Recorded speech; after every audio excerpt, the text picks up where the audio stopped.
Welcome into Off the Hook Sports. I am your host, Caleb Calhoun. A lot to get to today as Tennessee has raised their ticket prices or announced a ticket price increase for the future. We're going to discuss what that's about. We have a lot to get to with regards to the preseason still. Why are the Vols so much better in the computer rankings than magazines and human polls? We're going to break that down because there's a real gap there, and it's time to really address it because honestly, I think the gap is more pronounced than people realize. So we're going to talk about that. Jamal McCoy is a preseason All-American. Who are the most likely All-American Vols this year? Who are most likely to win postseason awards? It's time to go down the list of those guys, and we'll play hot or cold with that, and we'll determine if somebody should be on the list that I don't name. You guys tell me. Nick Saban says he almost or tried to hire David Cutcliffe when he was at Alabama. That's what the H, because there's only 1 year Nick Saban would have been able to do that in which David Cutcliffe was not a head coach or had not received a head coaching offer. Going to discuss that. And finally, Steve Spurrier says Florida should be 1990 SEC co-champions with Tennessee in light of the Michigan ruling. Is he right? Would the SEC and the NCAA do that? Tennessee is declared the official SEC champions of that year. Could that change? We'll discuss whether or not that's the case. That'll be bank on it. And so a lot to get to again. The show is represented by Banks & Jones, Tennessee's trial attorney. Play to win, why settle? Banks & Jones, led by T. Scott Jones, banksandjones.com. We broadcast live every weekday at 10 a.m. Eastern from the Ted Russell Ford Lincoln studio. Ted Russell Ford Lincoln is your home for the finest vehicles in Knoxville, new and used, East Tennessee's largest Ford and Lincoln volume dealer. Hit that like and subscribe button, ring the bell, turn your notifications on. Also, follow me on my nightly show, Sports Nightcap. I'm off tomorrow and tonight. I come back on Thursday. I do Sports Nightcap every single Sunday, Monday, and Thursday. It's more pro sports talk, and it's always right after the biggest event of the day or the latest big event of the day. There are no late big events right now. I'm not going to wait till the end of preseason games to do my Sports Nightcap show on that. But still, we have a lot of fun on that. We talked last night about Bryce Young, Shedeur Sanders, the night before, Cam Ward. I've given you my thoughts on all of that. Link is in the chat, and it's at the top of the description page of this programming. So again, please go follow that. Want to have a lot of fun with you guys. All right, it's time. Right off the top, Timothy McGee with the super chat. We're going to bring that up. Says, for the fans that say back the Brinks truck to a coach or a player, you put your money where your mouth is and pay or shut up. Well, that's going to be in response to the ticket price increase. And Timothy, I understand your point. I think where a lot of people feel, though, is this is executives trying to keep their salaries more than anything else. And it's about time somebody cut the salaries of the people at the top. That's all I'm saying. All right, so smash the like and subscribe button. Let's get rolling with today's tough question. And it's based on the news that broke on Monday. Tennessee football is increasing season ticket prices for 2026. The Vols sold out season tickets for a third time in a row in 2025, exhausting, quote unquote, its entire inventory of 70,500 and boasting a 97.8% renewal rate from 2024 with a wait list of nearly 24,000 fans. Danny White will be increasing season tickets an average of 4% across the stadium in 2026. Renewals will begin later this fall and run through February 26th, 2026. Fans will have the option of a 10-month payment plan to spread out the impact of increased cost. As always, ticket and Tennessee Fund contributions will directly support, quote, our student athletes and remain essential to the operational success of Tennessee athletics. This follows last year when Tennessee increased ticket prices 4.5% plus a 10% talent fee, which will remain in effect through 2026. At this point, when you add it all up, that means that season ticket prices in 2026 will have increased 18.5% from 2024. So I ask you guys this question now. And it's the poll question up, and you can go ahead and vote on it.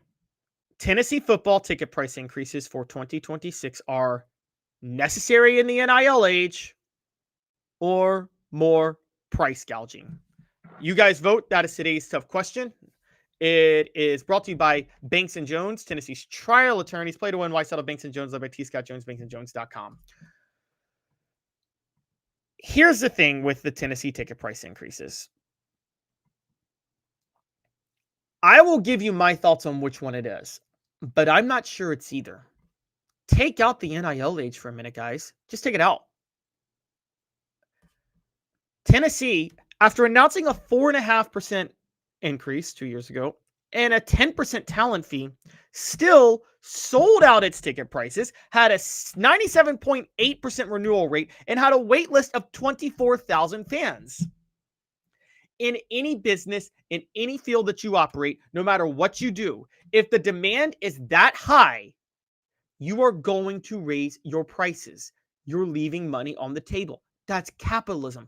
That's how things work. I'll just give you guys a quick rundown. I joined my neighborhood pool this year because I had a son. Okay. My son was 0, just turned 1, can't really swim, but I want him to be a part of that pool as we get older because we can walk to it. It's a great neighborhood pool. You make a lot of great friends. There's a wait list to get in that pool because it's so overcrowded with people wanting to join. What have they been doing recently? They've been raising the prices for people to join year over year. I don't want to explain how much I had to spend there to join a regular pool, not a fancy pool, guys. This ain't like the Y or anything like that. No, this is a regular pool straight out of the 1960s. Looks like a community pool, okay? But it's privately owned. Guess what? I had to pay a lot of money to do it because that pool is overcrowded and they have a wait list. So I had to pay a gigantic first-time fee plus the yearly cost. I had to spend over $1,000 this year just to join a community pool for 3 months. Why? Because everybody wants to be a part of that pool. Supply and demand. There are 24,000 people on the wait list for season tickets. If you're Danny White, if you're Tennessee, if you're any school for that matter, forget the NIL age. You're going to raise the prices. You want to make more money off that.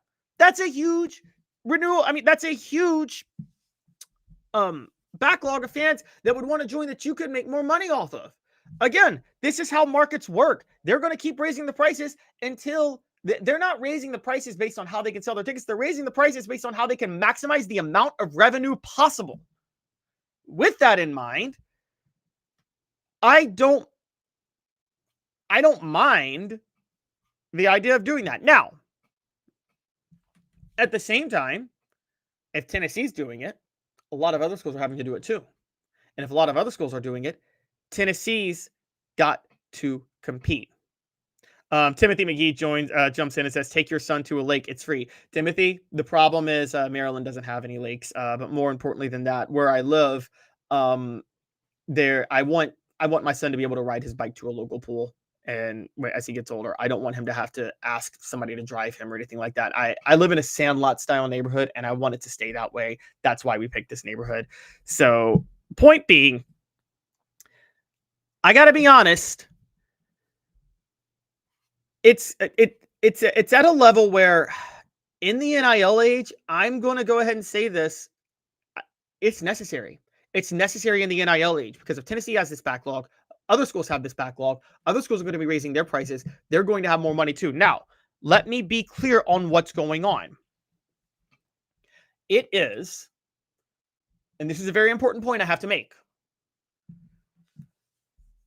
The money the schools raise from season ticket prices and the talent fees, as we know, does not increase what they can pay to the players directly.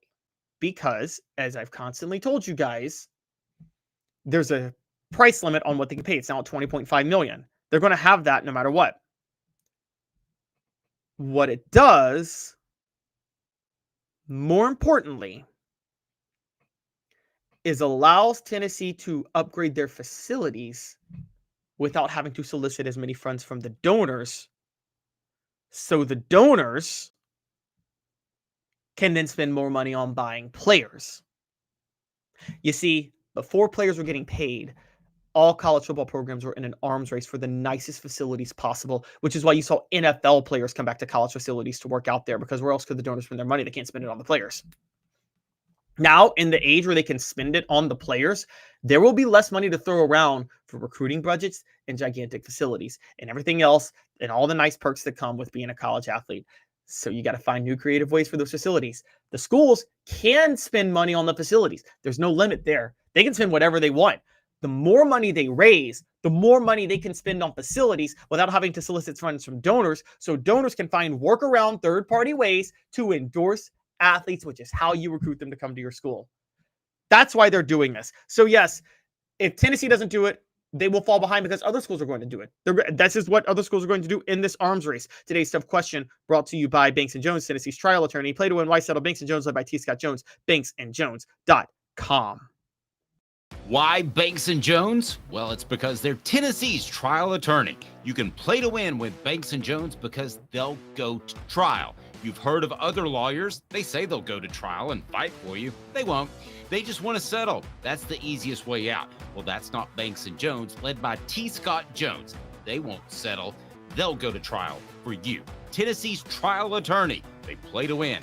Truly, Tennessee's trial attorney when it comes to criminal defense or personal injury. Why settle? It's Banks & Jones. T. Scott Jones. banksandjones.com. The poll question up: Tennessee football Tennessee football ticket prices increases for 2026 are 39% saying necessary in the NIL age, 61% say just more price gouging. Again, I understand the 61%. Theoretically, it is just more price gouging, but part of capitalism is companies are going to raise this much money, charge as much as they can to get as many people as they can to raise the money. And here's the real truth, guys. You're putting your blame in the faith of the wrong people. Your issue should not be with the University of Tennessee or Tennessee as a school doing what they can to raise more money. Your issue should be with this K-shaped economy we have in this country where rich people are getting exponentially richer and middle class and poor people are losing more and more of their money and their ability to afford things. It's policies that are causing this. And then at the same time, the only way Neyland Stadium or Tennessee can make their money back and profits and maximize them is if they do more premium seating. And to do premium seating, what do? You reduce the capacity of your stadium from 102,455 to 101,915, which they're doing, and you create more premium seats. Again, this is the market of the current economy we live in. It's the same with housing, for instance. For those who don't know, there's a housing shortage. People don't know the reason there's a housing shortage. It's not that they're not building. They are. It's that they're only building luxury homes because that's the only place they could turn a profit. Building affordable housing is not profitable anymore. And it's the same with this level of, it's the same with Neyland Stadium and college football. It's just not as profitable anymore. It used to be. Here's the way it used to be. You made profits by selling a mass amount of tickets to regular average people at an affordable price, and then a few tickets to premium elite people. But what has happened is more people have joined the premium elite class and fewer people are in the middle class now. So it makes more sense to do what? Put in the premium seating.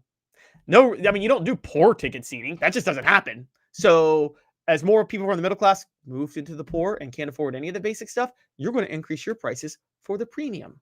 And you're going to increase your availability for the premium. That's how the markets work. It's how it's working in college sports. It's how it's working in professional sports. It's how it's working in housing. It's how it's working in every aspect of our economy today. And if you have a problem with it, your blame is not with the companies and the people doing what they need to do to maximize the revenue. Your blame is with whatever policies you think should be in place or are not in place that have created this type of economy. Okay? That is the problem with it. Whatever you think should be done to fix it, I'm not going to, that is way over my head. I'm not qualified to talk about that. I'm no economer. Okay. I'm not an economist. I am saying that is the root of the issue, is the state of society, which is forcing companies and businesses and universities in the NIL age to do this. Okay. That is how it is. So say what you want about that. That's the way it's going. Now, of course, you can blame corporations who buy our government to have set these policies in place that allow them to do this. That's fair. But whatever it is, the policies are what's causing this. The state of the economy is what's causing this. The state of our society is what's causing this. Okay. So again, with all that in mind, Tennessee, by raising their ticket prices, there is a demand of 24th as they increase premium seating. They've increased luxury seating. They've raised their ticket prices 10.5% already, and there's still 24,000 people on the wait list for season tickets. What the heck would you do? What would anybody do who's in that situation? Of course, you're going to raise the prices again. You're leaving money on the table. And in the NIL age, it's necessary. I understand the point of price gouging, but I think in the NIL age, it is necessary. And that is a really big issue. Portions of the program are brought to you by Chattanooga Mortgage. Congratulations, your home search just got easier. Buying a home in Chattanooga has never been easier. Chat with 2tsmortgage.com, chat with 2tsmortgage.com. It is time for a little bit of hot or cold, and it's brought to you by Sports Treasures, carrying over 5 million sports treasures, and so much more. Follow on Facebook for the best sports memorabilia. Daily updates for Facebook.com/sports treasures TN, Facebook.com/sports treasures TN. We get rolling on hot or cold with this. Hot or cold is going to discuss the All-Americans, the potential All-Americans for Tennessee. The official AP All-American teams came out yesterday. They came out on, the official AP All-American teams came out on Monday. And Jermod McCoy is a first-team preseason All-American by the AP. Now, we don't know what's going to happen with him because of his injury. He's not going to start at full strength at the start of the season in less than 2 weeks. But he is still a big deal, okay? And he is still going to have a great chance of having a big impact. However, who will the biggest impact All-American Vols be? Who are not the biggest impact Vols? Who are the Vols likeliest to earn All-American recognition for 2025? That is hot or cold. It is brought to you by City Heating and Air Conditioning. Let's get rolling. Not City Heating and Air. It's brought to you by Sports Treasures, carrying over 5 million sports treasures. Let's get rolling now. Hot or cold? We start with that most notable player and the player on everybody's preseason watch list, pretty much, Jermod McCoy. Jermod McCoy, am I hot on his potential to be an All-American this year? I am wildly hot. Even with him missing the first part of the season, I think Jermod McCoy is going to be an elite player. If he plays just a little bit, he'll still make such a splash the rest of the way. I'm very hot on him. Do I think it'll happen? I don't know, but I think it's certainly possible. All right, moving on. What I'm going to do is go down the list of all players on different watch lists for Tennessee, and we're going to play, and then I'll name some of my own, and we'll play hot or cold on whether or not we think they could be on a list. Arian Carter, he's on the Bednarik watch list, Buckus watch list, second team All-SEC, third team All-SEC by Athlon and Media. Yes, wildly hot on him. Wildly hot on Arian Carter. I think he will be an All-American. I'm not just hot on him being an All-American. I think he absolutely will be an All-American. I'd be shocked if he's not an All-American. So with that in mind, yes, Arian Carter. I'm wildly hot on Arian Carter being an All-American. I'm sure he will be. All right, other players on the list. Deshaun Bishop. I'm cold on Deshaun Bishop. I'm sorry. I think Deshaun Bishop, I love the development he's reportedly taken this offseason. He's a hard runner. He's a tough player. But one, he's likely to be a by committee back. And two, I think there's physical limitations for him. So I'm cold on Deshaun Bishop. He is on the Doak Walker watch list and fourth team All-SEC, but I'm cold on him. Bryson Eason. Although he's on the Warfel Trophy watch list, the Good Works nominee, third team All-SEC by Athlon, those are all nice things. You know, he's a community service guy, a great leader. This year's Amari Thomas. I'm cold on him. He's a good, very good rotational defensive tackle. That's as far as he goes, though. Even as a leader of the team, I'm cold on him being a potential All-American. Ricky Gibson III. Once again, cold on Ricky Gibson III. I don't see him being a number one cornerback. I don't see that being a possibility. And with that not being a possibility, I just don't see how anybody could think he's actually going to be an All-American. So I'm cold on Ricky Gibson III. Max Gilbert. Now, this is an interesting one. Gilbert's on the Lou Groza Award watch list. Guys, I think Max Gilbert could be an All-American. For those who don't remember, Max Gilbert hit 3 50-yarders last year. He was 3 of 6 on field goals beyond 50, 4 of 6 and 40 to 49, and borderline automatic within 40, as he was within 40, 13 of 14. He missed one field goal within the 30 to 39 range. But again, you got to be borderline automatic. You can miss one, but it should be like missing an extra point. And that's exactly how Max Gilbert did. By the way, he was perfect on extra points.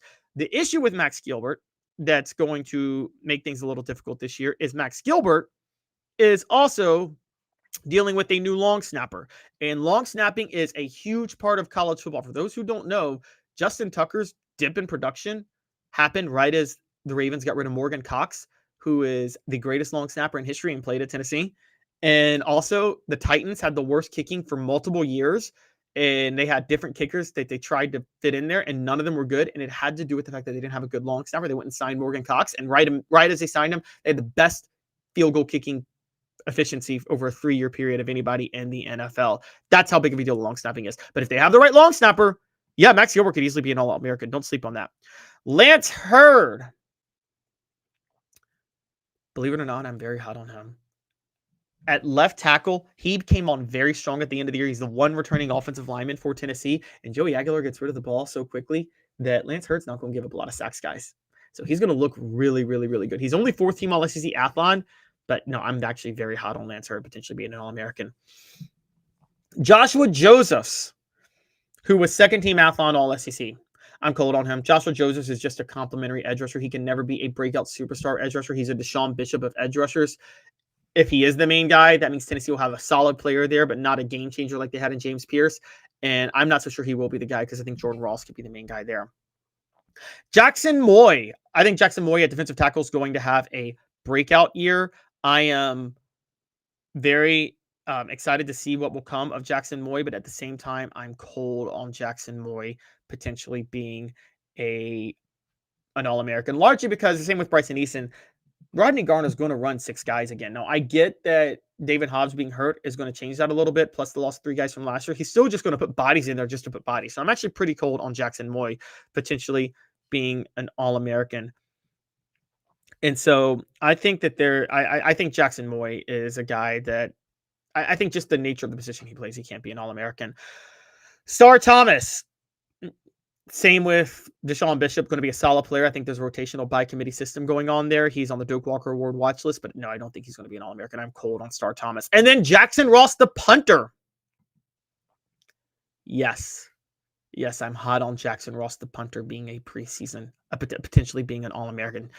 Tennessee set the curve for rugby-style punters. Jackson Ross is a very, very good punter. By the way, he can be very deadly. Again, the long snapper issue is going to be the thing that stands out, but he was very, very accurate last year, and he can be very accurate again this year. I do believe, if I'm not mistaken, it might have been the Alabama game. Yeah, it was the Alabama game. Guys, this is it's actually the Florida game too. Tennessee doesn't beat Florida or Alabama without Jackson Ross's punting. He played a huge role in those 2 wins, guys. Go back and look at what he did in those games. That was Dustin Colquitt, South Carolina and Miami style 03. What he did. If he could carry that for a whole season, yes, he could be an All-American. We're going to talk about some players not on the list. Hot or cold, brought to you by Sports Treasures, carrying over 5 million sports treasures and so much more. Follow on Facebook for the best sports memorabilia, daily updates, facebook.com/sports treasures T. Sports Treasures in North Knoxville is one of the South's largest sports cards and memorabilia dealers, featuring over 10 million sports cards from vintage to modern. Sports Treasures carries a full line of hobby boxes, singles, autographed memorabilia, Tennessee Vol collectibles, fan cave decorations, and so much more. See a museum full of collectibles at Sports Treasures, 4819 North Broadway in Fountain City, and Sports Treasures on Facebook. Sports Treasures, where the real sports fan goes to shop. All right, some notable players not on this list who I think should be or could be. Peyton Lewis, although he's the best of the running backs, I'm cold on him too because I think all the running backs will be by committee this year, which will make it hard to be an All-American. However, let's move over to receiver. Mike Matthews. I'm hot on Mike Matthews. Mike Matthews is going to be an elite Mike Matthews will be an All-American receiver by the end of the day. Book it, okay? Braylon Staley, cold on. I just don't think Braylon Staley, he hasn't been healthy, and so also the slot receiver in Tennessee breaks out when there's a go-to wideout who dictates coverage. Tennessee doesn't have a proven one on that this year, meaning they're not going to take Mike Matthews seriously. So Mike Matthews will be the All-American. David Sanders Jr. was brought up as potential freshman All-American. I'm very hot on that at right tackle. David Sanders could be an elite All-American, freshman All-American right tackle.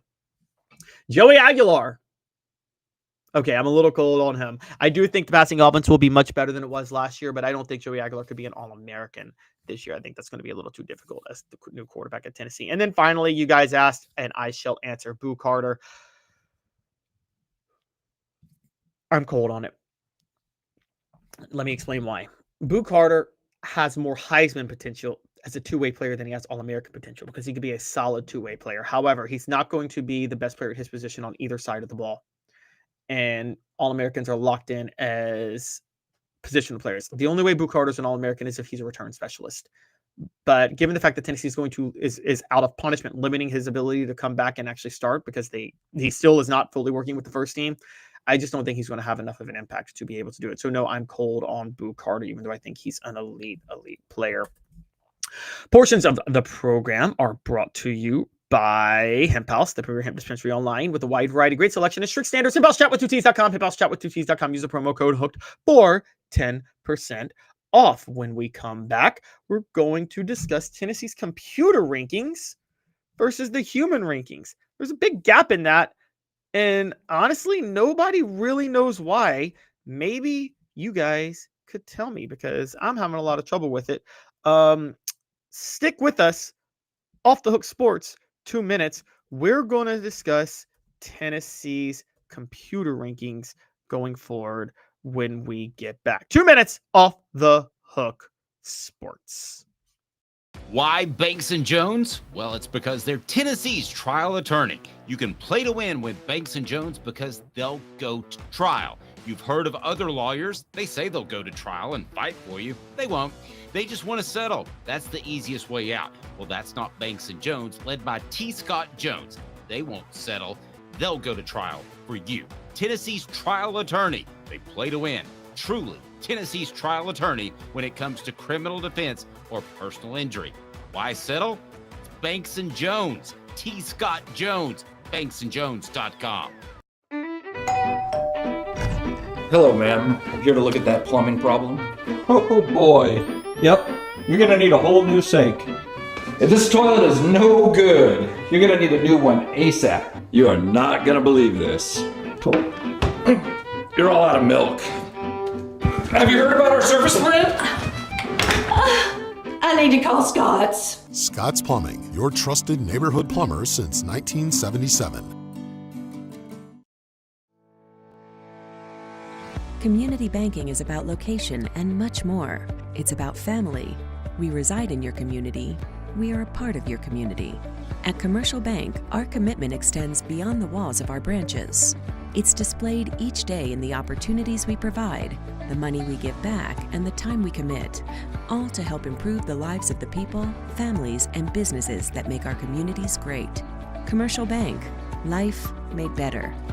Having been in the jewelry industry for a long time in the Knoxville community, I saw a need for a jeweler, a real jeweler. Our ability to do these designs has really been based on the customers bringing new things in and challenging us as a store. Our goal is not to tell anybody what they want.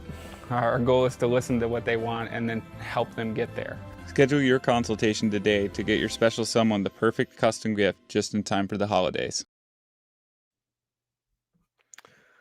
Welcome back to Off the Hook Sports. Caleb Calhoun here.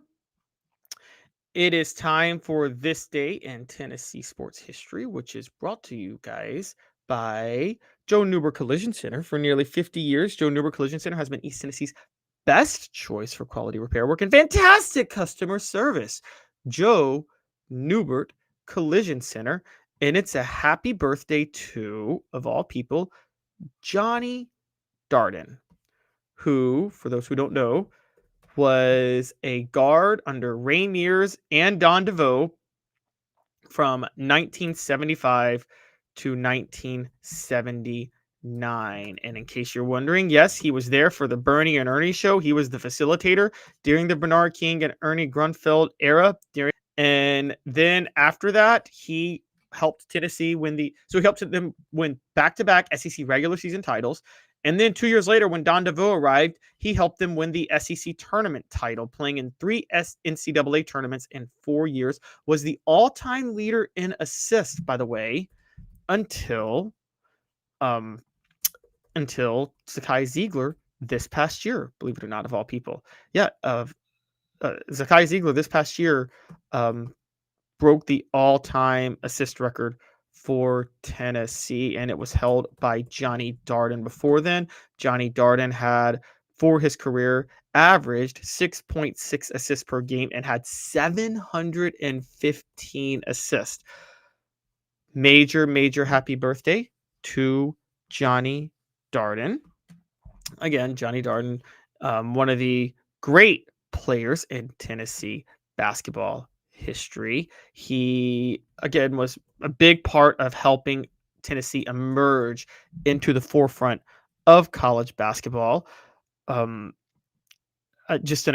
up in Springfield High School, or grew up in Springfield, taught at Springfield High. If I'm not mistaken, Johnny Darden is officially 68 years old. He is 68 years old. Johnny Darden is 68 years old as of today, and has been a teacher at Springfield High School for a while. Just very big part of the community. So happy birthday to Johnny Darden. This day in Tennessee sports history, brought to you by Newbert Collision Center. Now in its 45th year, the second and third generations continue Joe Newbert's commitment. His vision of what this business needed to be, we still try to live up to that. Joe Newbert Collision Center. I want to address one player I forgot to address in the hot or cold over postseason recognition. And I meant to get to him, and I apologize, but I'll splice him in. And that guy is Miles Kitselman. Miles Kitselman, I am cold on him being an All-American. Could be all SEC, but here's why I'm cold on him being an All-American. One, he's not 100% to start the year. He did have an all-season injury. He's been working with the team. It's not a big injury, but it could make him a little bit rusty. And although Tennessee might use their tight ends a lot more this year because of the lack of depth at receiver, I think Kitselman is going to be splitting time a lot with Ethan Davis and Hassan Bram. So no, I'm cold on Miles Kitselman, despite him being on the Mackey Award preseason watch list. Okay. It is time for a little Four Downs, brought to you by Ted Russell Ford Lincoln, your home for the finest vehicles in Knoxville, new and used, East Tennessee's largest Ford and Lincoln volume dealer. And it revolves around Tennessee's rankings. There is a huge gap between where Tennessee is in the human polls, the magazine projections, and the computer rankings. While the human polls have Tennessee ranging largely 20 to 25, with the coaches poll having Tennessee at 17, which we'll get to, along with the magazine rankings. So along with the magazine rankings having them in that vein, the computer rankings have them ranging 8 to 13. Now, that means Tennessee's rankings, depending on where you go from number 8 down to number 24. What's driving the gap between Tennessee's rankings in computer polls and their rankings everywhere else? That is Four Downs, brought to you by Ted Russell Ford Lincoln. As I've told you guys before, I don't have the board. I don't have Dave Hooker's soundboard. And with him not with us, Dave Hooker, we wish you well. I have to give the Cooper Mays imitation because we always use Cooper Mays' voice to bring in Four Downs. So, Cooper Mays here. Hit like and subscribe. Thank you, Cooper. Man, it's like he's right next to me, guys. All right, so Coop here. First down. We're going to go each down looking at where they rank, and then we're going to break it all down. First down. Tennessee's number 24 in the AP poll. Number 17 in the coaches poll. These are human votes on the best teams right now. This is the widest gap, by the way, of all the ones we're talking about. a 7-spot difference, but human votes. That shows to me a complete lack of ability to project Tennessee this year or project how good they are. Nobody knows. They just know that by default they should be in the top 25 because of how they finished last year and the brand name. But these are the least valuable polls because it's like you could say coaches polls. Oh, I know somebody on here is going to do it, and somebody on here, please don't do it. Let me tell you up front, don't do it. Don't jump on here and say, oh, well, they're higher in the coaches poll, and the coaches know football more than the media voters. One, that's actually not true, but two, the coaches poll is lazy writing. The coaches poll, those coaches, they just throw in teams, and they have to get it done by Sunday, and they just want to get it done. They don't actually spend time voting this time of year. So just know that. Put no value in these polls. Second down. Cooper Mays here. Second down. Tennessee, while being number 24 in the AP poll, number 17 in the coaches poll. They're number 8 in the FPI. They're number 8 in the FPI, which is, again, a formula that is used. No human bias, just a formula based on the best teams. They're number 12 in the SP Plus rankings, and they're number 13 in the K4 rankings. All of these are computer formula power rankings. What does that mean? They rank how good the teams are, period, full stop, with computer formulas, no projections, not what they're going to do this year, not how far they're going to go, where they stand to start the season. These are straight up power rankings. They basically do the same thing Vegas would do. Because as you know, Vegas, when they set lines, they set them based on power rankings, not necessarily based on where teams belong on body of work. That's what these do. This is where Tennessee's looking the best. They look like an 8 to 13 range team in power rankings. A lot of people like to dunk on the ESPN FPI because they are one of the more lowly rated rankings in terms of accuracy for the year. But what's missed on that is they are not doing rankings based on projections. These are straight up power rankings. And in power rankings, Tennessee is looked at as a top 13 team in the nation. 8 to 13. That really stands out. Completely non-affected by human bias. That has to matter. And with that in mind, I totally understand why I totally understand why Tennessee would be so high, but then we got to bring this up. Tennessee Center Cooper Mays here. Third down. The magazines, the Human Run preseason magazine split the projections.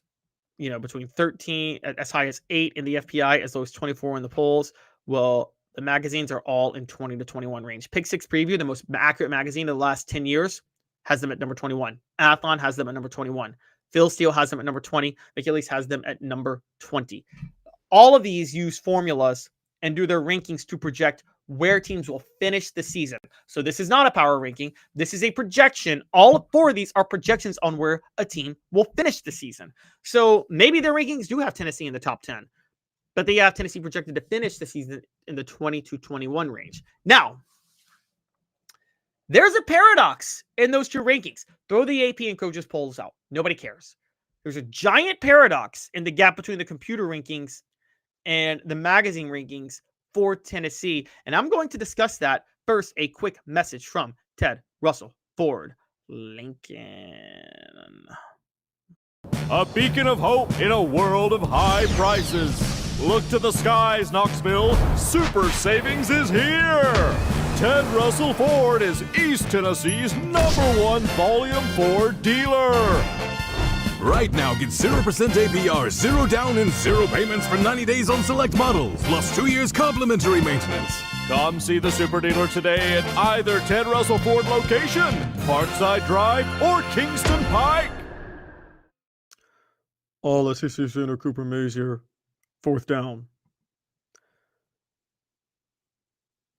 Tennessee reportedly has the second easiest schedule in the SEC of any SEC team, only to Missouri, based on all the analytics. Now, they have a tougher than average schedule overall, but the second easiest schedule in the SEC. There are a significant number of teams who, in the SEC, who Tennessee is higher than in the FPI and things like that, but who they are lower than in the projected finish by the magazines. But those teams play tougher schedules than Tennessee. Now, Texas, Alabama, Georgia, those are, and in many cases LSU, and some cases Texas A&M, all ranked higher than Tennessee. However, here's the flaw. Tennessee is, in all computer rankings, ranked above Auburn, Ole Miss, Oklahoma, and Florida, and all of them. But the magazines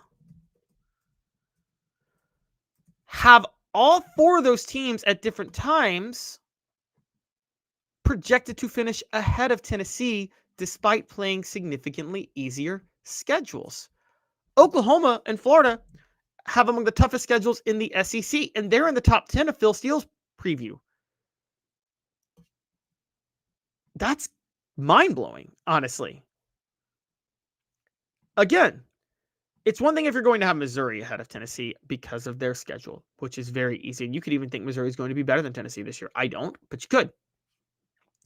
I think what's throwing me off is the formulas are way off because Pick Six Preview, Athon, Phil Steele, McKillick's, and Lindy's, they all do formulas to project the end of the year with their rankings. And ESPN, FPI, SP Plus, and K4 all use formulas to do their power rankings at the start of the year.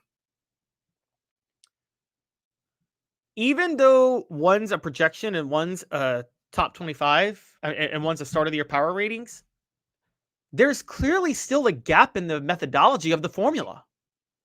Because how do you look at Tennessee and say with their schedule that, how do you say, let's just put it out there.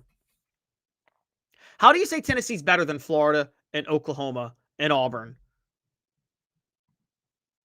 And then come around and say that at the same time, all of those teams will finish ahead of Tennessee when they have significantly tougher schedules. Oklahoma has the number 1 rated strength of schedule by SP Plus. Florida's is number 2. And both are in the top 5 elsewhere. Auburn's is number 15. Auburn's is close to Tennessee's level in terms of being easy by SEC standards. At the same time, though, while it's closer to being easy by SEC standards, Auburn at the same time still is considered worse than Tennessee and is considered to have a tougher schedule. The same holds true with Ole Miss, who again has a projected easier schedule than Tennessee, harder schedule than Tennessee, but ever so slightly, but it's a toss-up. But then how would you have Tennessee ahead of them? Now, to be fair, Ole Miss is ahead of Tennessee in the SP Plus rankings. Ole Miss is ahead of Tennessee in the SP Plus rankings. I could see how the formula favors Ole Miss. The schedule gap is not that different. I think the biggest two gaps, though, are Oklahoma and Florida. Tennessee, across every single preseason formula power rating, is above Oklahoma and Florida and better than Oklahoma and Florida. Yet every formulaic projection by the end of the year. Okay, let's start this again. Tennessee, based on all preseason formulaic rankings, is a better team than Florida or Oklahoma. Tennessee, based on all preseason formulaic rankings, has a significantly easier schedule than Florida or Oklahoma. A giant gap in easiness of schedule. Somehow Tennessee, based on formulaic preseason rankings, is projected to finish below Florida and Oklahoma at the end of the year. How is that the case? That's what's blowing my mind. Now, maybe you say Tennessee, they get the wrong draw of games at home on the road. I can buy that because they're getting Georgia at home. That might be written off as a loss anyway. And Alabama and Florida could be winnable games if they didn't have to play them on the road. That might be where the projections come in. But it's still weird how that all plays out. And I'm not so sure if this makes sense. Maybe I'm missing something. You guys tell me, am I missing something? I could be. I could easily be missing something. And if I am, I'll accept that. But I'm having a real hard time understanding this paradox. Either way, though, at least the computers have Tennessee in the top 13, and that's where you should be excited about. Portions of the program brought to you by Hound Dogs of Knoxville. Champions look good in orange. hdknoxville.com. hdknoxville.com. When we come back, Nick Saban said he would have almost hired, or said he tried to hire David Cutcliffe. What the H? I kind of know when that would have been. Stick with us. The show represented by Banks & Jones, Tennessee's trial attorney. Play to win. Why settle? Banks & Jones by T. Scott Jones, BanksandJones.com. 2 minutes. Off the Hook Sports. Nick Saban, David Cutcliffe coming up next. It's a new year, a new day, and Ted Russell Lincoln has an exciting new offer to share. Right now, get a 2024 Lincoln Navigator with 0% APR for 72 months and up to $4,000 in bonus cash. Or drive away in a new 2024 Lincoln Corsair Grand Touring with 0% APR for 60 months and up to $4,500 in bonus cash. It's time to get excited about the ride. Come and see what a luxury car experience truly is at Ted Russell Lincoln Knoxville. Hello, ma'am. I'm here to look at that plumbing problem. Oh boy. Yep. You're gonna need a whole new sink. If this toilet is no good, you're gonna need a new one ASAP. You are not gonna believe this. You're all out of milk. Have you heard about our service plan? I need to call Scott's. Scott's Plumbing, your trusted neighborhood plumber since 1977. Having been in the jewelry industry for a long time in the Knoxville community, I saw a need for a jeweler, a real jeweler. Our ability to do these designs has really been based on the customers bringing new things in and challenging us as a store. Our goal is not to tell anybody what they want. Our goal is to listen to what they want and then help them get there. Schedule your consultation today to get your special someone the perfect custom gift just in time for the holidays. Sports Treasures in North Knoxville is one of the South's largest sports cards and memorabilia dealers, featuring over 10 million sports cards from vintage to modern. Sports Treasures carries a full line of hobby boxes, singles, autographed memorabilia, Tennessee Vol collectibles, fan cave decorations, and so much more. See a museum full of collectibles at Sports Treasures, 4819 North Broadway in Fountain City, and Sports Treasures on Facebook. Sports Treasures, where the real sports fan goes to shop. Welcome back to Off the Hook Sports, broadcast live from the Ted Russell Ford Lincoln studio every weekday at 10 a.m. Eastern. Ted Russell Ford Lincoln, your home for the finest vehicles in Knoxville, new and used, in East Tennessee's largest Ford and Lincoln volume dealership. Portions of the program are brought to you by Quality Tire Pros, serving Chattanooga community since 1957. All major brands of tires, full service, automotive, brake alignments, oil changes, and more. QualityTirePros.com. Walk in and say, hey, Bo, Off the Hook Sports sent you. Also, I want to remind you guys that please subscribe to my own channel on called Sports Nightcap. I've relaunched that after a break from the summer. We are on that show, we talk more pro sports. We own in on pro sports. And with NFL season kicking off, I'm live every Sunday, Monday, and Thursday after the latest big game of those days, meaning during the NFL season, I'll go live after the last NFL game of each of those days. Link is in the chat and in the description down below. All right. Time for a little fun with Nick Saban and David Cutcliffe. David Cutcliffe was honored recently at the Nick Saban as the 2025 recipient of the Nick Saban Legacy Award. He and the late Pat Dye were both honored. Nick Saban, obviously presenting Cutcliffe with this, admitted that he once tried to get Cutcliffe to join the Alabama staff. Quote, and I'm going to do my Nick Saban impression here because, guys, my Nick Saban impression is impeccable. Quote, I think Coach Cutcliffe is probably one of the best quarterbacks and teachers and one of the best offensive coaches. I actually tried to hire him at Alabama once because of that respect that I had for him. You tell me if I did a good impression. Why is this relevant? Because of the year Nick Saban would have hired David Cutcliffe. This is What the H, brought to you by Rick Terry Jewelry Designs. Looking for affordable game day jewelry? They want to be your jeweler. A Tennessee tradition, rickterryjewelry.com. Nick Saban, the year he was trying to hire David Cutcliffe, guys, was 2007. Let me break down why. Nick Saban took the job at Alabama in the beginning of 2007. David Cutcliffe has just finished his first year of his second stint as Tennessee's offensive coordinator. He was the most highly touted offensive coordinator in football that year.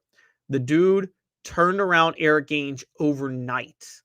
I mean, after a historically bad offense in 2005, made Eric Ainge the most efficient passer in college football in 2006 and made Robert Meacham the all-time single-season leading receiver in Tennessee football history and an All-American that year. Did an amazing job turning around the team. Obviously was a quarterback guru. That year that helped his profile even better as Eli Manning got the Giants to the NFL playoffs. Peyton Manning won a Super Bowl. Cutcliffe was looking pretty darn good during that time. I think Andy Kelly became the greatest arena football quarterback of all time. He had coached Andy Kelly. Oh, and Heath Schuler got elected to Congress. So Cutcliffe was looking as good as you could possibly look as the developer of quarterbacks. The reason I know that was the year that Nick Saban tried to hire him was because after 2007, Cutcliffe accepted the Duke head coaching job. Saban wasn't going to try to hire him away after he was taking a head coaching job. And at that point, no one was going to try to hire him as an offensive coordinator. Again, he was a head coach. He turned down even a Tennessee head coaching job, reportedly, although Tennessee tried to put some stipulations on it in 2010 to go back there. So Cutcliffe was locked in at Duke. Nick Saban wasn't going to hire him as an offensive coordinator. But he almost lured David Cutcliffe away after the end of the 2006 season. He didn't. Cutcliffe was going to stay at Tennessee. Cutcliffe, even though he was an Alabama graduate, had been a Tennessee loyalist since the early 80s when Philip Fulmer and Johnny Majors scouted him coaching high school ball and hired him up. But what would David Cutcliffe have done at Alabama as Nick Saban's offensive coordinator? He'd have been Nick Saban's best offensive coordinator. If Cutcliffe had accepted his role as just a permanent, long-time offensive coordinator, what he could have done at Alabama would have been incredible. However, he spurned Alabama and Nick Saban to stay at Tennessee. And that is What the H? Again, brought to you by Rick Terry Jewelry Designs. Looking for affordable game day jewelry, a Tennessee tradition, rickterryjewelry.com. Having been in the jewelry industry for a long time in the Knoxville community, I saw a need for a jeweler, a real jeweler. Our ability to do these designs has really been based on the customers bringing new things in and challenging us as a store. Our goal is not to tell anybody what they want.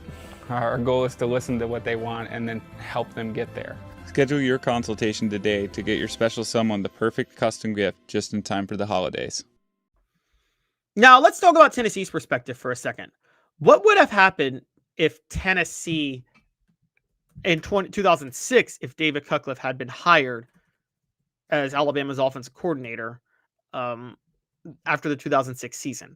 Because the Tennessee football staff that year very much ran a pro-style offense, and there wasn't much turnover. There was much turnover from the 2005 to 2006 staff, but not much turnover from the 2006 to the 2007 staff, okay? So it would have been very interesting to see what would have happened had David Cutcliffe gotten the job at Alabama.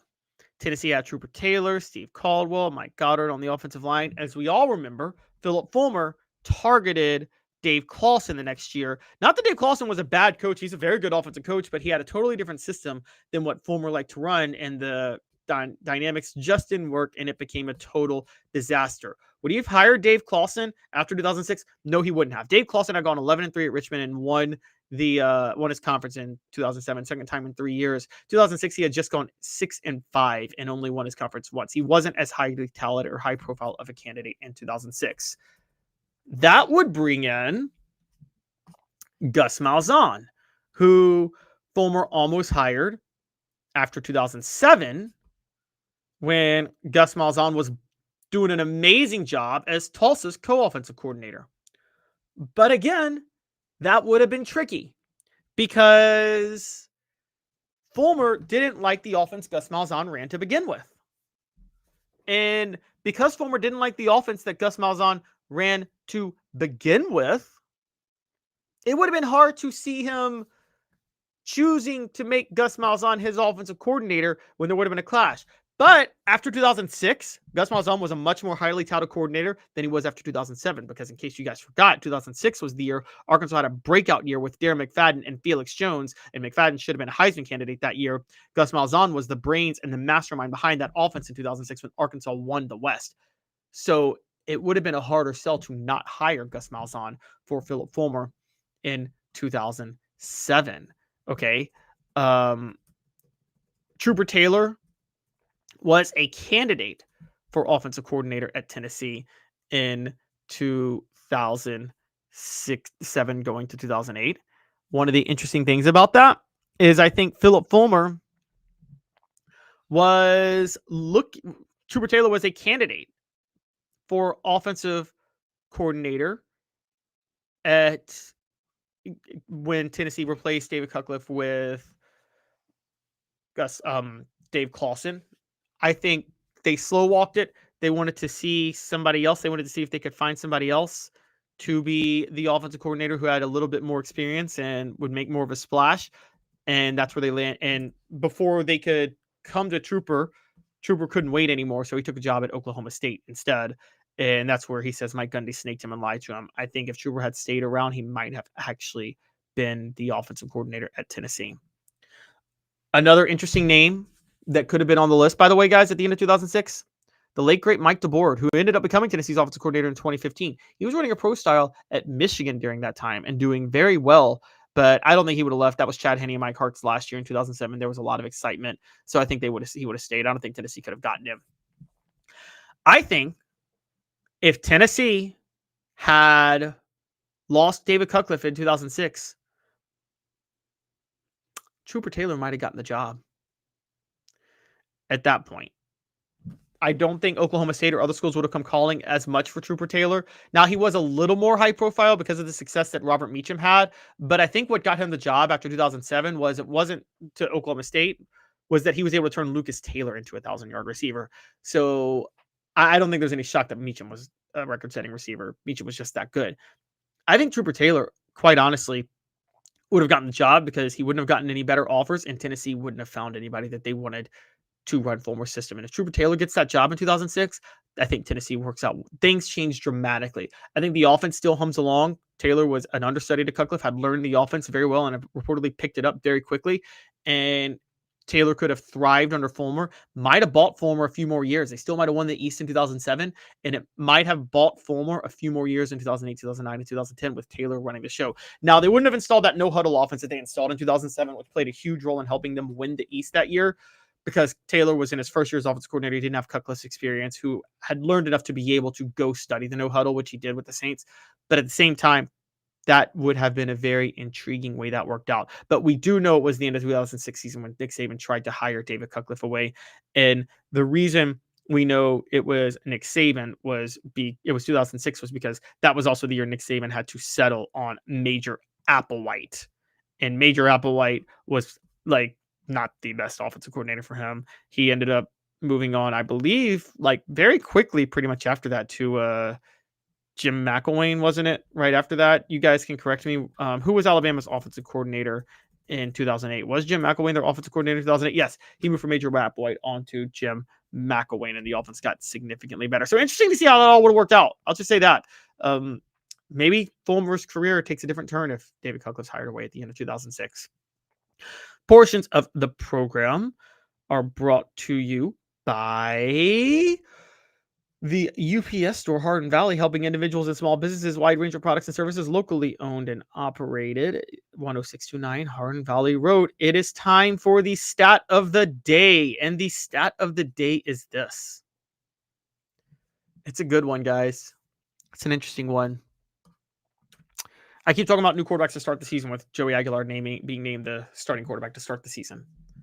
He will start against Syracuse. And this would have happened no matter what, by the way, because of Nico transferring, but I want to add the stat anyway.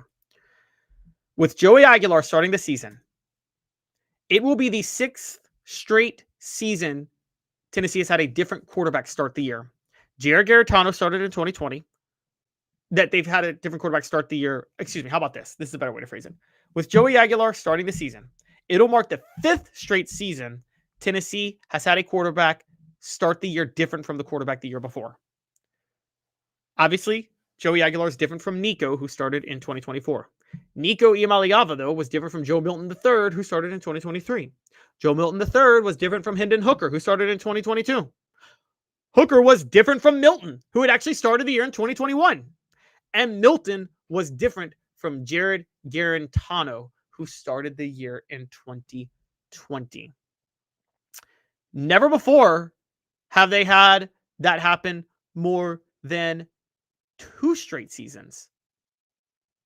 But this time they had it happen 5 straight seasons. Yet they're also having their greatest success with the quarterback that they've ever seen under Josh Heupel. Kind of wild, right, to think about. But yeah, no, never more has it happened under 2 straight seasons. And it's happened under 5 with Josh Heupel and Tennessee. Josh Heupel still has yet to have the same quarterback start back-to-back years at Tennessee entering year 5. That is pretty shocking. Portions of the program and the stat of the day are brought to you by Peak IV Hydration in South Knoxville and Sevierville. Live your life to the fullest. Hydrate, rejuvenate, and elevate your health with Peak IV Hydration. Link in the chat, peakivhydration.com. I want to get some questions out right now because people are talking about Savion Hitter, who is set to commit. His commitment, I'm saying this to you as of 11:05 p.m. or a.m. Tuesday. His commitment, though, I will not be able to live stream. There are things going on after the show that I won't be able to talk about. So pending his commitment, I will talk about it Wednesday. And I apologize. There's just other work-related things that I have to take care of. So I won't be able to live stream his commitment today like I usually like to live stream. And I apologize for that. But when we do come back, we are going to talk about Steve Spurrier, talking about the Florida Gators deserving to be co-champions of the SEC from 1990. Kind of an interesting take. Stick with us 2 minutes off the Hook Sports. A beacon of hope in a world of high prices. Look to the skies, Knoxville. Super savings is here. Ted Russell Ford is East Tennessee's #1 Volume 4 dealer. Right now, get 0% APR, 0 down, and 0 payments for 90 days on select models, plus 2 years complimentary maintenance. Come see the super dealer today at either Ted Russell Ford location, Parkside Drive, or Kingston Pike. Sports Treasures in North Knoxville is one of the South's largest sports cards and memorabilia dealers, featuring over 10 million sports cards from vintage to modern. Sports Treasures carries a full line of hobby boxes, singles, autographed memorabilia, Tennessee Vol collectibles, fan cave decorations, and so much more. See a museum full of collectibles at Sports Treasures, 4819 North Broadway in Fountain City, and Sports Treasures on Facebook. Sports Treasures, where the real sports fan goes to shop. Community banking is about location and much more. It's about family. We reside in your community. We are a part of your community. At Commercial Bank, our commitment extends beyond the walls of our branches. It's displayed each day in the opportunities we provide, the money we give back, and the time we commit, all to help improve the lives of the people, families, and businesses that make our communities great. Commercial Bank, life made better. Now in its 45th year, the second and third generations continue Joe Newbert's commitment.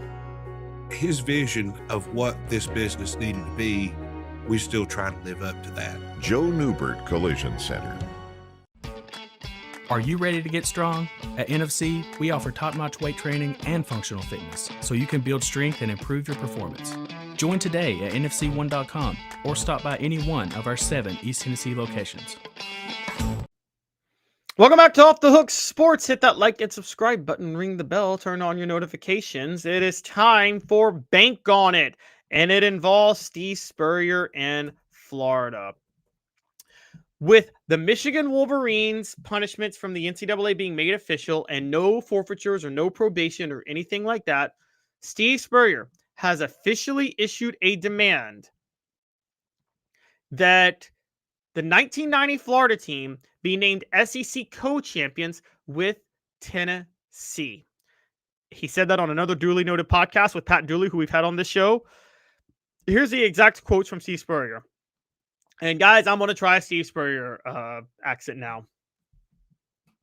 It was interesting. This week came out with the penalty for Michigan and the sign stealing controversy of 2 years ago and so forth. Anyway, The NCAA said on purpose, we did not have a postseason ban. Said the team and the staff there were not responsible for what happened 2-3 years ago. Then he addressed Florida, how that punished them the other way. Because in 1990, Florida finished the year 9-2. They finished the regular season 6-1 in the SEC. Tennessee, who finished the regular season 5-1-1 in the SEC, though was declared SEC champions because Florida was placed on probation that year for recruiting violations that had happened under Galen Hall. Spurrier addressed that too when he said, quote, the infraction committee, when they gave us no postseason, they didn't know that made us ineligible because the SEC, they didn't know that. They thought they were letting us off with nothing because they didn't think we'd go to a bowl. So the SEC ought to go back and redo that. I mean, just make us co-champs with Tennessee, but penalize the group of guys that won it, and nobody on the entire team or staff had anything to do with any infractions. It's not right. Whether or not you want to right or wrong, it's up to the SEC. Then our university will follow whatever the SEC says to do. I think my Spurrier accent was incredible. Now, here's what's missed by Spurrier in that moment. It is true that Florida finished ahead of Tennessee that year. It is also true that Tennessee beat Florida 45-3 when the two went head-to-head. However, all due respect, there's no denying that Florida won at Alabama, who beat Tennessee in Knoxville, and that Tennessee tied Auburn on the road and lost a team that Florida beat 48-7. So I know Tennessee blew out Florida, but the SEC standings were based on record at that time, and Florida was better than Tennessee. So here's going to be my take, and it's Bank on It. Brought to you by Commercial Bank. Member FDIC, life made better. Bank on it. Florida is going to officially recognize themselves as 1990 SEC champions within the next 2 years. Bank on it. Commercial Bank is your neighborhood bank. What makes us different from other banks? We understand that every customer has unique opportunities, challenges, and financial concerns. We don't expect you to fit into the same box as the next person or business. Whether it's purchasing a home, saving for your child's future, or planning for your next vacation, we're with you every step of the way to navigate life's big decisions. Commercial Bank. Life made better. Florida's going to recognize themselves as 1990 SEC champions before it's all said and done, to the chagrin of the SEC, but the SEC with Spurrier and the weight he can pull won't do anything about it, particularly with Florida looking desperate since they haven't won anything, since they haven't won the SEC in 17 years. That's pushing Tennessee numbers, since Tennessee's is 27 years, but you guys get the picture. Here's the point. Spurrier is right. They should be declared, they should have been 1990 SEC champions. And for those who think Tennessee deserved it, because Tennessee beat Florida 45-3, Tennessee also tied Auburn. They blew a 26-9 lead against Auburn and tied 26-26 that day and missed a straightaway field goal to win the game late. If they do that, I'd be saying something different. They would be SEC champions. But you had ties in college football that year. Okay? And Tennessee tied Auburn. So Tennessee was 5-1-1. Florida was 6-1. Florida had the better record. Also, Florida beat Alabama.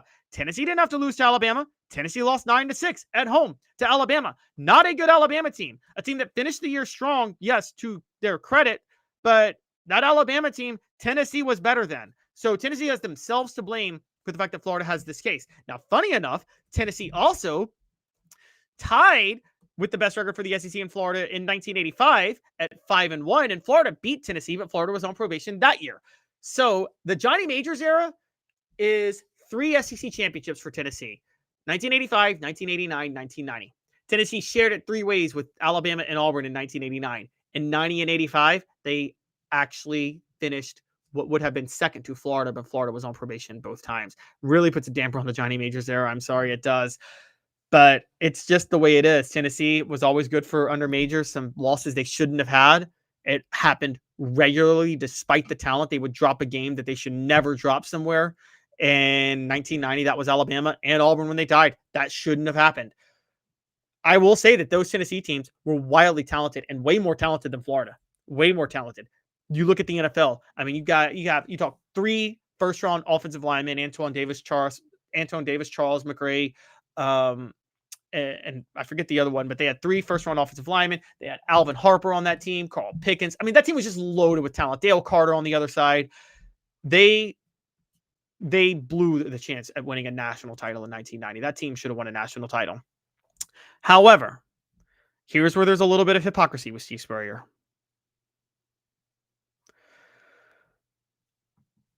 Florida won the 1993 SEC championship. Now, that was the year that the SEC title game had already started. It was the year after. But Florida won it by getting to play Alabama. Auburn beat Florida that year in the regular season to finish undefeated Terry Bowden's first year, but they were on probation because of things that had happened before. Should Auburn have to share the SEC title with Steve Spurrier of 1993? Yeah, I don't think he's going to admit that they should do that. That's where Spurrier's a little bit hypocritical. But in the grand scheme of things, though, with everything else, he does have a point. I just think he's also losing sight of the fact that Auburn should have to share it. And also, if you want to talk retroactive rulings, well, the problem with Steve Spurrier's take on retroactive rulings is if retroactive rulings existed, Florida would not have that 1996 national title. Because let's not forget how they won that 96 national title. They lost to Florida State last game of the year, and then they beat Alabama in the SEC title. They're number 3 in the final polls before the bowl games. Florida State's number 1.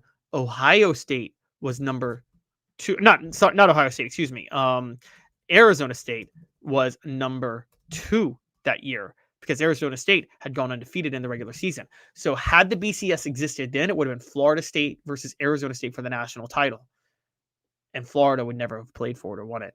So Spurrier needs to be a little bit careful with what he's talking about here. Just saying, be a little bit careful with what you're talking about. Because you talk a little retroactive rulings, you might have to share an SEC title yourself, and you might not have the one national title you have on your resume. That's a scary thought, man. I'm just saying, that's a bit of a scary thought. The show represented by Banks & Jones, Tennessee's trial attorneys. Play to win. Why settle? Banks & Jones, led by T. Scott Jones. BanksandJones.com. We broadcast live every weekday at 10 a.m. Eastern from the Ted Russell Ford Lincoln studio. Ted Russell Ford Lincoln is your home for the finest vehicles in Knoxville. New and used, East Tennessee's largest Ford and Lincoln volume dealer. Hit that like and subscribe button. Ring the bell. Turn on your notifications. Building something great here at Off the Hook. Want you to be a part of it. I want to get to Timothy's super chat. Thank you, Timothy. You say then UCF should be co-natty champions since they went undefeated with Frost. If we're going to play this BS, fair enough, Timothy. But SEC does go straight by record, whereas national champions do go with schedule strength. So I get that. Also, again, I want you guys to follow me on Sports Nightcap. My Sunday, Monday, and Thursday show link is in the description down below, and I just dropped it in the chat. That's my other channel where I talk more pro sports with NFL season underway. I have recalibrated and restarted that show. I go live every Sunday, Monday, and Thursday after the latest big sporting event of that day. When NFL season comes, that means I will be going live every Sunday, Monday, and Thursday after the last NFL game of the day. I'll be back again Thursday to talk about that. I had a show last night. We're having a lot of fun there, more pro sports focus. So thank you guys all for tuning in. I will be back on tomorrow at 10 a.m. Eastern. You guys have a great rest of your day with Caleb Calhoun. This has been a presentation of Off the Hook Sports.